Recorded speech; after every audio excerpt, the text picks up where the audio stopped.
مریض ہمارے پاس شفٹ ہوا کہ یہ مختلف ہسپتالوں سے ہوتا ہوا ہمارے ہاسپٹل آیا. بالکل سوکھ کے وہ کانٹا ہوا تھا. 55-60 سال کا وہ آدمی تھا, بہت ہی پتلا دبلا, اور ہماری زبان میں یوزلی ہم کہتے ہیں بون اینڈ سکن. پانی کی شدید کمی اور برا حال. عمر اس کی 55-60 سال تھی. جو اس کے ساتھ ایک ہی لڑکی تھی وہ 20-25 سال کی تھی, اور وہ اپنے آپ کو اس کی بیوی بتاتی تھی. میرے جونیئر ڈاکٹرز نے مجھے راؤنڈ کرایا تو انہوں نے کہا جی کہ یہ فلاں وارڈ سے شفٹ ہوا ہے, اس کو 4 مہینے سے شدید دست لگے ہوئے ہیں, یہ کچھ بھی کھاتا ہے تو اس کو ڈائریا لگ جاتا ہے, اور اس کے سارے ٹیسٹ ہو گئے ہیں, گیسٹروسکوپیاں, انڈوسکوپیاں, بایوپسی, ہر چیز, اس سے کچھ نہیں آ رہا, تشخیص نہیں ہے. لیکن اب اس کی حالت اتنی بگڑ گئی ہے کہ یہ آئی سی یو میں شفٹ ہو گیا ہے, وینٹیلیشن کے لیے ہوا ہے, اور اس کو کوئی دوائی کام نہیں کر رہی ہے. بلکہ میرے ایک جونیئر نے مجھے کہا کہ جس وارڈ سے شفٹ ہوا ہے وہاں کی سینئر ڈاکٹر ایک ہیں, انہوں نے تنزن کہا ہے کہ ڈاکٹر صاحب نے کہو اینو صورت رمان سنانا. تو نہ تو ٹیسٹوں میں کچھ آ رہا ہے اور نہ کچھ آ رہا ہے. 4 ماہ سے ایسے ہے. جو ہسٹری ہوتی ہے, ہم جو ڈاکٹرز کامن چیزیں ہوتی ہیں وہ سارے پوچھتے ہیں. تو بچوں نے مجھے بتایا, جونیئر ڈاکٹرز نے, کہ نہ شوگر ہے, نہ یہ نہیں, وہ نہیں, فلانی. میں نے انہیں کہا کہ اس کا ایڈز کا ٹیسٹ کرا لیں. تو بچوں نے کہا کہ جی پچھلے سال اس کا ایڈز کا ٹیسٹ میو ہاسپٹل میں ہوا تھا, تب بھی اس کو اسی طرح ڈائریا لگا تھا, اور وہ نیگیٹو ہے, اور لیکن پچھلے سال پھر یہ ڈائریا ٹھیک ہو گیا تھا 2-3-4 ماہ کے بعد, پھر یہ بہت بہتر حالت میں ہو گیا تھا. لیکن اب پھر اس کو 4 ماہ سے یہ ہے, اور اب اس کی یہ حالت ہو گئی. اب یہ بے ہوش تھا, وہ خیر وینٹیلیٹر پہ چلا گیا, لیکن میں نے پھر بھی اس کا ایڈز کا ٹیسٹ بھیج دیا کہ یہ بھیجو اس کی بیوی کا.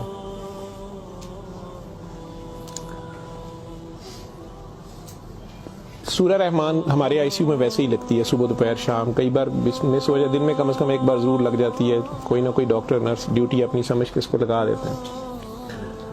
وہ بھی لگ رہی تھی, سارے پیشنٹس تھے. جہاں تک جتنی میری یادداشت ساتھ دیتی ہے کہ تیسرا دن تھا تو میری جونیئر ڈاکٹر کا مجھے فون آیا, بڑا پینک ہی. اس نے کہا کہ سر یہ پیشنٹ جو ہے اس کی حالت تو خراب ہی ہے, ویسے ہی ہے, بہتر نہیں ہو رہا یہ والا پیشنٹ.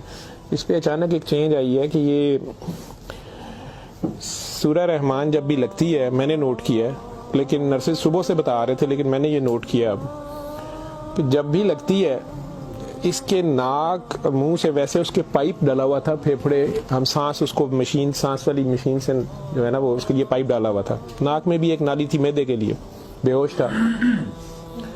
اس نے کہا جی اس کے ناک میں سے سنڈیاں ابلنا شروع ہو جاتی ہیں باہر کو, اور نرسز اس کے اوپر ڈیوٹی کرنے سے تنگ ہو رہے ہیں. تو اب سکر ایک مشین ہوتی ہے جس سے ہم مریض کے اندر سے ایک بلغم نکالتے ہیں جو نیگیٹو پریشر سے سک کرتی ہے. سر اس کو ہم سک کرتے ہیں, لیکن یہ نہیں سمجھ آ رہی کہ یہ کہاں سے آ رہے ہیں. میں نے کہا اس کے معدے سے کھینچ کے دیکھیں. انہوں نے کہا جی ادھر سے نہیں آ رہے. میں کہ ان کی سانس والی نالی سے آ رہے ہیں, کہ اس میں سے بھی نہیں آ رہے. لیکن جب سورہ رحمان بند کرتے ہیں یہ ختم ہو جاتے ہیں, یہ باہر نظر نہیں آتے. یہاں ہماری ہڈیوں میں خالی جگہ ہوتی ہے, انہیں ہم سائنس بولتے ہیں ڈاکٹرز.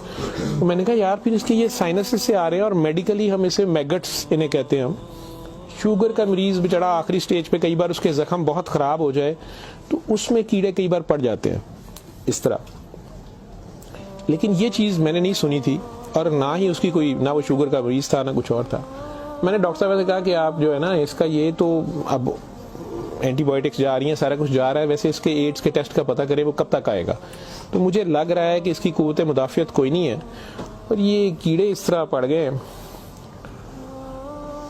لیکن اس کے علاوہ کوئی اور رشتہ دار اس کا ہے ہی نہیں ہے, اور وہ کوئی چیز لا بھی نہیں رہی. دوائیاں بھی ہم نے خود اپنے فنڈ سے شروع کر لی ہیں. اس کا کرنا کیا ہے؟ اور مسئلہ یہ ہے کہ یہ جس وقت سورہ رحمان لگتی ہے تو یہ کیڑے اس کے اب تو آنکھوں سے بھی کچھ نکلے ہیں, تو اس کے ناک اور منہ سے ابلنا شروع ہو جاتے ہیں. لیکن جب ہم بند کرتے ہیں تھوڑی دیر بعد وہ منہ میں کہیں نظر نہیں آتے. تو ہمارا یہ خیال تھا کہ سورہ رحمان بند کر دیتے ہیں. اس کی بیوی نے بھی کہا کہ یہ تم لوگ پھر بند کرو, پتہ نہیں کیا تم لوگ لگاتے ہو. تو وہ جو ہماری نان مسلم سسٹر تھیں, انہوں نے اسے کہا کہ میری بات سنو, مجھے نہیں پتا اسے کیا بیماری ہے, لیکن وہ اسے پریئر کہتی تھی. انہوں نے کہا جب یہ پریئر لگتی ہے نا یہ کیڑے اس کو چھوڑ کے بھاگتے ہیں, ٹھیک ہے. تو میں تو کہتی ہوں اس کو 24 گھنٹے یہی سنائی جاؤ. جب میں نے یہ باتیں سنی تو خیر میں نے کہا کہ اس کی بیوی کو کہو کہ وہ رپورٹ کا یا ہمیں رسید دے دیں, ہم خود اپنے طور پہ پتہ کر لیتے ہیں. تو میرے راؤنڈ کرنے کے بعد وہ بندی خود ہی آ گئی میرے پاس. مجھے نہیں پتا تھا کہ وہی سسٹر نے اس کی بٹھا کے کہیں کاؤنسلنگ کی تھی. اسے انہوں نے کہا کہ اس کو ہمیں شک ہے کہ ایڈز نہ ہو, کہ اس کی قوت مدافعت نہیں ہے, اس طرح کیڑے اس کو پڑ گئے ہیں, کچھ ہو گیا, شاید کمزوری سے ہو گیا, بیماری کی کمی سے ہو گیا. تو یہ اس کا ہم پتہ کرنا چاہ رہے ہیں. ادروائز تو جو دوائیاں ہیں وہ وہی رہنی ہے. کچھ طرح کی اس نے بات کی, کہتی کہ وہ ڈر گئی ہے تھوڑی سی, اور وہ کہتی میں نے بڑے ڈاکٹر صاحب سے کوئی بات کرنی ہے. بہرحال اب مجھے جتنا یاد ہے, میں 1 سال بڑی سوچا اس کے اوپر کہ میں اس کو بیان کروں یا نہ کروں لوگوں کے سامنے. اس عورت نے بڑی خوفناک کہانی مجھے سنائی. جب اسے یہ ڈر پڑا نا کہ اس کو ایڈز نہ ہو اور اس کو نہ ایڈز لگ گئی ہو, اب وہ مجھے کہنے لگی کمرے میں آ کے کہ ڈاکٹر صاحب یہ جو میرا میاں ہے نا یہ اصل میں جادوگر ہے. میں نے کہا آپ نے تو پہلے دن لکھوایا کہ یہ رکشہ چلاتا تھا اور رکشہ ڈرائیور ہے. اس نے کہا جی یہ رکشہ ڈرائیور تو ہے لیکن یہ جادوگر ہے, کالا جادو کرتا ہے, لیکن کرتا قرآن سے تھا. مجھے ہنسی آ گئی. میں نے کہا قرآن سے کالا جادو کیسے ہو سکتا ہے. بہرحال ٹو کٹ اٹ شارٹ, اس عورت کی ہمارے وہ ڈاکٹرز نے مجھے, چونکہ وہ ویڈیو میرے پاس وہ صرف پڑی ہے جس میں وہ کیڑے پلیٹ میں, ہماری اسے ڈش کہتے ہیں, اس میں وہ نکال کے وہ ڈال رہے تھے. تو مجھے انہوں نے بھیجے کہ اس کا کرنا یہ کیا ہے. پہلی رات جب انہوں نے مجھے میسج کیا رات کو واٹس ایپ پہ, تو وہ ویڈیو میرے پاس پڑی ہوئی ہے. عورت نے مجھے بتایا جی کہ میں خود کسی کی بیوی تھی, اس کی ماں مجھے بڑا تنگ کرتی تھی اور میں چاہتی تھی کہ یہ میرے انڈر آ جائے. مجھے کسی عورت نے, دوسری نے بتایا, ہمسائی نے بتایا کہ یہ خامن تمہارا غلام ہو جائے گا, تم اس کے پاس چلی جاؤ. باقی تفصیلات میں نہیں جاتا. جو کچھ اس نے مجھے بتایا, اس نے کہا جی کہ یہ اس کا جادو کا توڑ ہی نہیں تھا اور اس کا کام لازمی اس کا ہوتا تھا, یہ جیسے بھی کرتا تھا. طریقہ کار اس نے کیا کہا جی, اس نے کمرے میں اندر ایک گاؤ تکیہ رکھا ہوتا تھا, اس کے اوپر اس نے وہ جس طرح اسمائلی ہوتا ہے, جو مجھے سمجھ آئی کہ اس نے کوئی بت سا بنایا ہوا تھا, اس کمرے میں یہ بٹھاتا تھا اور وہ لوگوں کو پہلے تو قرآن شریف بھی پتہ نہیں پڑھنے کو کہتا تھا, کچھ کرتا تھا, پھر ان کی بات سنتا تھا. سارا کرا کے جو مجھے اس کا طریقہ واردات سمجھ آیا یا جو بھی تھا, اس نے کہا جی کہ جو غرض مند ہوتا تھا نا وہ دیوانہ, عورتیں بڑی دیوانی ہوتی تھیں, ٹھیک ہے, یا ینگ لڑکے لڑکیاں کہ میری وہاں شادی ہو جائے, وہاں ہو جائے, اولاد ہو جائے. کئی لڑکے آتے تھے. تو جو اس نے سب سے گندی بات مجھے بتائی, بڑی فضول جو اس کی حرکت تھی یا جو بھی, وہ اسلام تو ہو ہی نہیں سکتا. اس نے کہا جی یہ ان عورتوں کو, اور اپنے بارے میں اس نے کہا کہ میں نے بھی یہ غلطی کی, میرے سے بھی یہ گناہ ہوا, لیکن مجھے گناہ ثواب کا اتنا نہیں پتا تھا. تو یہ پہلے وہ تکیے کو سجدہ کراتا تھا, خود اس کے پیچھے کھڑا ہو جاتا تھا. پھر وہ کہتا تھا کہ یہ اصل میں تم لوگوں پہ کالا جادو ہوا ہے, اس کو توڑنے کے لیے پتہ نہیں نوری بڑا ضروری ہے, ٹھیک ہے. پھر وہ ہمیں کہتا تھا کہ وضو کر کے آؤ, ٹھیک ہے. وضو کر کے آتے تھے, وہ پتہ نہیں کون سی صورت پڑا, وہ کئی صورتیں مکس کرتا تھا. یہ سب کرتے کراتے 1-2 سیشنوں کے بعد کچھ نہیں لیتا تھا. پھر جو زیادہ لوگ اپنے کام کے پیچھے دیوانے ہوتے تھے, ان کو وہ بتاتا تھا کہ اس میں بڑے پیسے بھی لگیں گے, یہ جان پہ کھیلنا پڑنا ہے, پتہ نہیں کیا کرنا, اور تمہیں بھی میرے ساتھ کرنا پڑے گا, اس میں بڑا کچھ جو ہے نا رسک ہے, لیکن کام تمہارا ہو جائے گا. جو بھی اس کی کہانیاں تھیں, جو اس کو بعد میں کسی اور وجہ سے پتہ چلی, جو مجھے وہ بتا رہی تھی کہ جی یہ عورتوں کے ساتھ بھی اور ینگ لڑکوں کے ساتھ یا مردوں کے ساتھ بھی غلط کام کرتا تھا. پھر انہیں اپنا گند کھانے پہ مجبور کرتا تھا. پھر انہیں پتہ نہیں کون سے کوئی آیت بنائی ہوئی تھی یا کوئی نام تھا, پتہ نہیں کیا, کہ عربی کے جی یہ پڑھ کے نا تم نے یہ مکسچر جو ہے نا, یہ ہنڈیا پکاتے ہوئے تھوڑا سا بیچ میں گند ڈال دینا ہے اور اپنے خامن کو کھلا دینا ہے, یا اس لڑکی کو کھلا دینا ہے, یا اس کو کھلا دینا ہے. تو میں اپنے خامن کے ساتھ یہ سارا کچھ کیا میں نے. اب مجھے بتائیں کہ جب وہ اس بندے کے ساتھ ہی سو گئی تو اس کے خامن تو وہ رہا ہی نہیں ہے نا, تو نہ وہ مسلمان رہی ہے, نہ وہ یہ حرکتیں ساری.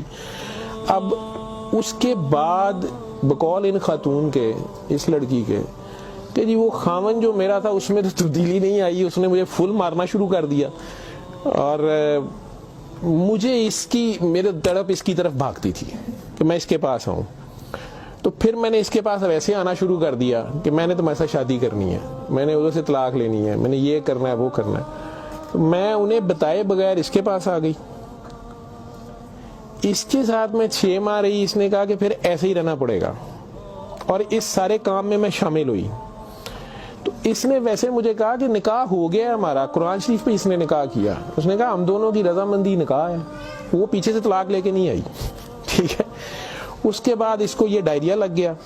ڈائریا لگنے کے بعد یہ کہتی ہے کہ جی میو اسپتال میں جب ہم تھے 4 مہینے ہمیں ہو گئے, اور برا حال تھا اس کا پچھلے سال. تو یہ ایک دن مجھے کہنے لگا کہ میں کہتا ہوں کہ میں اللہ سے توبہ کر لوں, اللہ میری جان بخشی کر دے, تو میں توبہ کروں, اور میں نا اب رکشہ ہی چلا کے اس میں جتنی روٹی روزی ہوگی تو میرے ساتھ گزارا کر لے گی, اور تو بھی واپس چلی جا اپنے خاوند کے پاس. ٹھیک.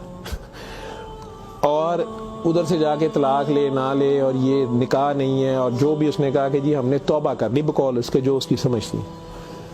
یہ کہتی ہے جی میں واپس گئی, میرے خاوند نے پھر مجھے مارا. اس نے کہا میں تمہیں طلاق دے چکا ہوں, تم میری طرف سے فارغ ہو, تم کہاں سے آئی ہو, یہ آئی ہو, اتنی دیر بعد آئی, جو بھی آئی ہو. خیر میں پھر واپس اس کے پاس آئی. یہ کہتی ہے کہ جی وہ میں کوئی 48 گھنٹے بعد شاید 2 دن بعد واپس آئی ہے. دیکھو میو ہسپتال تھی, ڈاکٹر بڑے حیران سن, پیٹ سے ٹھیک ہو گیا سی.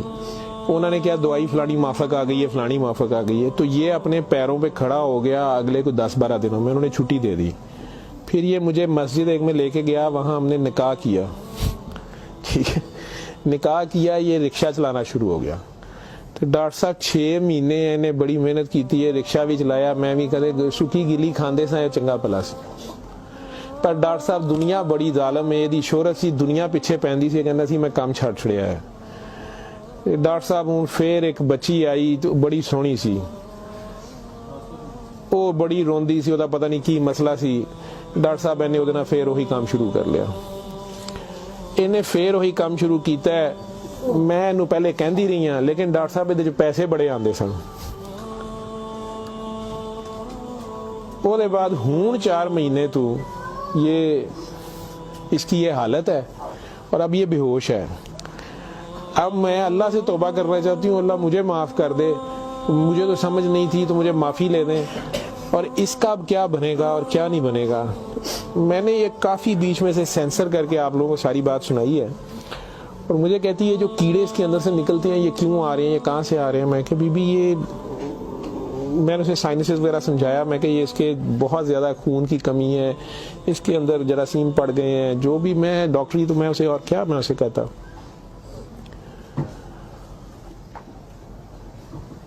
اور اس وقت ساری بات سنا کے تو اس نے وہ رپورٹ اندر سے نکالی, اور مجھے کہتی ہے جی یہ رپورٹ میں تو اس کو HIV کی رپورٹ تھی کہ جی وہ اتنے رپورٹ والے مینوں کہا ہے کہ ڈاکٹر صاحب فوراً جا کے دیو, تو تسی وہ لیبارٹری میں کہیں پوچھتی رہی. تو انہوں نے کہا جی تسی اتھوں جا کے پوچھو. تو میں دسیا میرے خاوند دی, مینوں دسو, نے کہا تسی اپنی بھی کراؤ. تو ڈاکٹر صاحب یہ رات دی میرے کول ہے, تو مینوں تو نہیں بیماری ہوئے گی, میں صورت المان سن لا. میں نے کہا جی آپ بھی سنیں, 7 دن سنے, میں آپ کو کیا کہہ سکتا ہوں.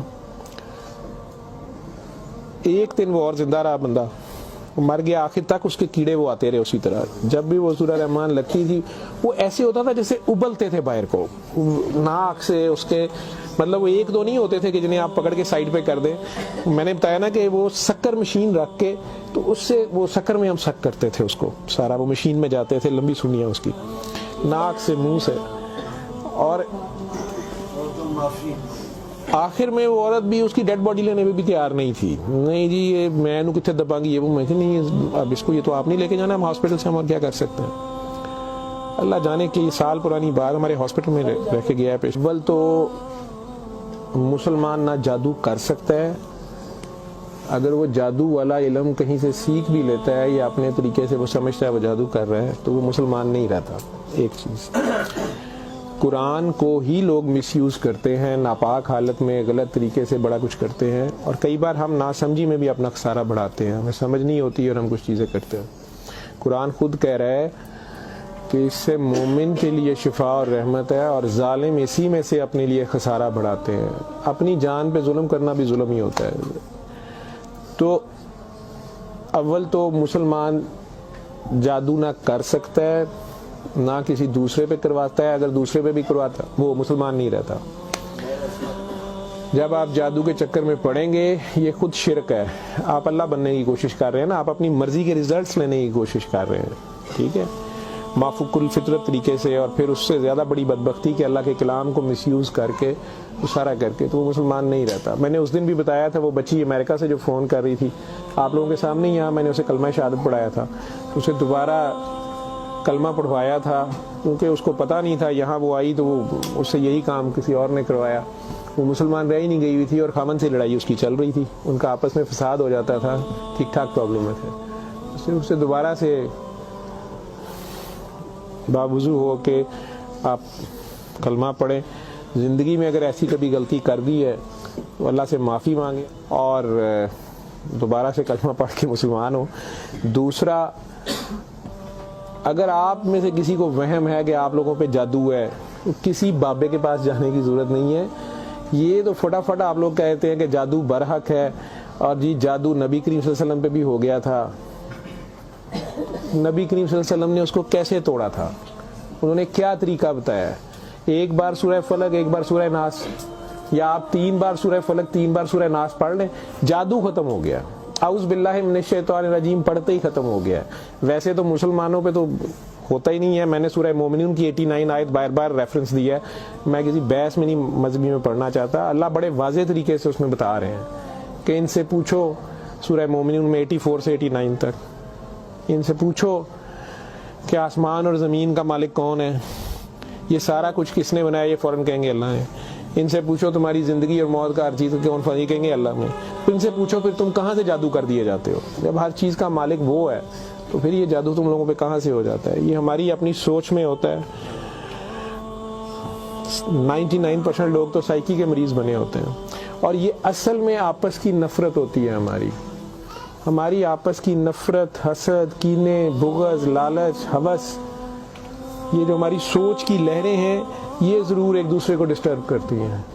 یہ نظر لگ جاتی ہے، ماں کی نظر اپنے بچے کو لگ جاتی ہے، پیار سے ہی دیکھ لے، اس کو زیادہ انرجی چلے گئی، بیچ میں ماشاءاللہ نہیں کہا، فوکس اللہ سے ہٹا، بچے پہ گیا آپ کا، تو اللہ کے ریفرنس سے اس بچے کو دیکھیں کہ ماشاءاللہ میرا بیٹا کتنا پیارا، تو پھر نظر نہیں لگتی ہے۔ یہ باتیں آپ کو سمجھائی گئی ہیں کہ فوکس آپ کا اللہ رہے۔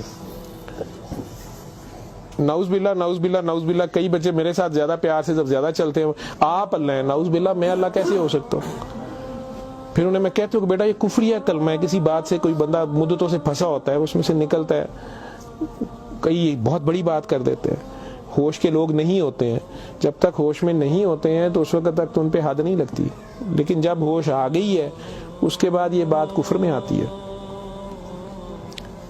اور اللہ یہ برداشت نہیں کرتا۔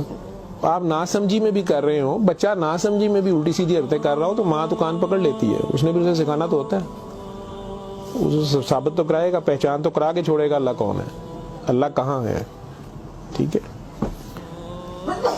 آیت الکرسی کا مطلب ہے کرسی کی نشانی، کرسی کا اشارہ، ٹھیک۔ جب آپ خوف کی حالت میں ہیں تو وہ پڑھ لیں، یا آپ کو لگتا ہے کہ ہمیں کوئی مسئلہ نہ ہو تو پڑھ لیں، تو اس کا مطلب یہ نہیں ہے کہ وہ آیت الکرسی کے لفظ یا آیت الکرسی کے وہ آپ کی حفاظت کرتے ہیں، اس کا مطلب کیا ہے؟ عربز کو تو پتہ چلتا تھا پڑھتے ہوئے کہ وہ کیا کہہ رہے ہیں، وہ ساری اللہ کی حمد اور اللہ کی شانیں بیان ہو رہی ہیں۔ تو کرسی کی بات ہو رہی ہے کہ کرسی زمین و آسمان پہ ہر طرف وہ ہے، تو اصل میں تو کرسی والے کی بات ہو رہی ہے، تو جو کچھ کرنا ہے کرسی والے نے کرنا ہے، تو اگر کرسی والے سے آپ کا دھیان ہٹ گیا، ٹھیک ہے، تو آپ کرسی کی پوجا شروع ہو گئے، تب بھی پھنس گئے آپ۔